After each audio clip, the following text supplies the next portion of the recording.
Hey everyone, Reetin here, and today I will be reviewing 20XX. It's an early access game on Steam, and right now it is $15 as of this recording. Now, I do want to stress that this is an early access game, so everything that I am talking about today is subject to change. Now, first off, let's talk about the elephant in the room. It is essentially a Megaman game. They've changed some of the copyrights so that they can cover their assets, more or less, but this is a Megaman game, and so the characters do reflect that. The first character that you're going to be introduced to is Nina, and Nina is basically the blue bomber with yellow hair. Long, yellow, I guess blonde hair. And then we have Ace, who is basically Zero. He has a close range attack and is a little bit more powerful, but he does sacrifice that because it's a little bit easier to hit because he does have to be close range to attack. Next we're going to talk about the bosses. The first boss I want to talk about is Death Lotus. Death Lotus is a plant type of boss. He is at the top of a giant tower, and you have to hit him after climbing said tower, and he will eventually knock you off, and then you have to climb back up. He's kind of my least favorite boss. The next boss I want to talk about is Eternal Star. Now, Eternal Star is a dragon-like boss. He does summon a lot of bats, and he's very, very easy to take out if you have the ice attack.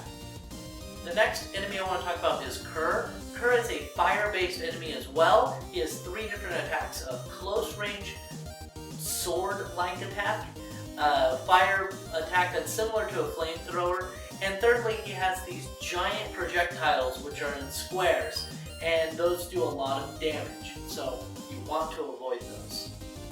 Next up, we have the Perforator. The Perforator is actually really easy to take care of. He just fires a lot of quick projectiles. Just sit back and shoot him, and you shouldn't have too much of a problem taking this one out. Next, we have Shatterbeak. Shatterbeak is a penguin who fires ice blasts out of his butt, basically. Next we have the Twin Astrals. The Twin Astrals are twins, but obviously they're together as one boss. Now there's a fire-based one and the light-based one. The fire-based one is the one I typically take out first because he can be easily taken out with the ice attack that you get from Shatterbeak. And then after that I go after the light-based one. Lastly, we have Vile Visage. Vile Visage is probably the easiest one to take out. He's just a head on the side of a wall. Just shoot him with your standard projectile and you'll be able to take him out really quick, especially if you expose his weak spot, which is very, very easy to expose.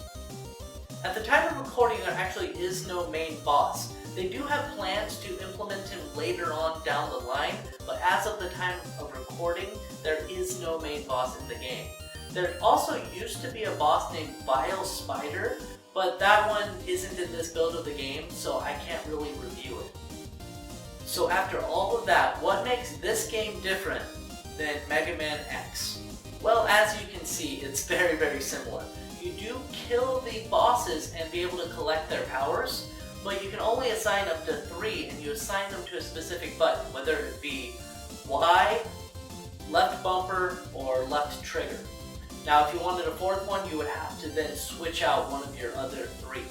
They are also very situational, as the shockwave will take out these little beams of light, and the Shatterbeak will freeze the fire turrets, which will make it a little bit easier to get around in certain areas.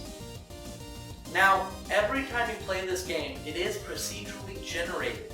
This is very similar to No Man's Sky. But I do have a problem with this. The problem I have is not that the game isn't fun, the game is great, but with procedural generation, you will run into the same kind of layout over and over and over again. they only have so many assets and designs to work with, so you'll be seeing the same trends over and over again if you play through multiple times. In almost every level there is something called a glory zone. No, not that kind of glory zone. This glory zone is a challenge level. These challenges will vary depending on which level you're on, so they can go from don't take any damage, don't use any powers, don't attack, but use your powers, etc. So what these will do is after you complete the glory zone, they will usually give you an item that will help you along your way. I noticed that these are very, very beneficial at the beginning of a run, but towards the end of a run, you tend to end up with the same items that you ended up with before, so there's no real reason to do these once you're on 5 or 6 or 7. Now there are, of course, alternate game modes you can go into. There are the daily challenge, the weekly challenge, boss rush, and then you can choose your own seed, which basically means you get to choose your own procedurally generated levels.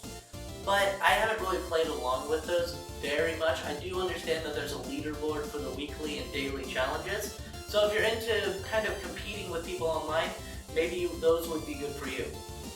So what do I think of this game? I think this game is great. Now it is $15 on Steam as of the time of this recording, but it should go up here more towards release, most likely to $20. So I would suggest that if you want to, if you're interested in the game, purchase it now before the price increases by 25%. Also, I want to say that I have actually beat this game, and I've seen this screen, which apparently my friend Parallax Abstraction has not been able to do. Now I do suggest that you go watch Parallax Abstraction's video on this. He did a PXA Peaks on this, which was a very good video. It actually inspired me to purchase the game because I loved the way it looks so much. So I'll have that down below. You can click on that, watch his video, give him a follow. He's a great guy. He's been posting a lot of content lately. Remember, follow me, Nathan Reetin Spruth, here on YouTube. You can follow me on Twitch at twitch.tv/Reetin. You can follow me on Beam at beam.pro/Reetin. Follow me on Twitter, I am @Reetin. And, like this video, share it with your friends. That's the best way to get publicity for me. I thank you for watching and I hope you guys have a great day.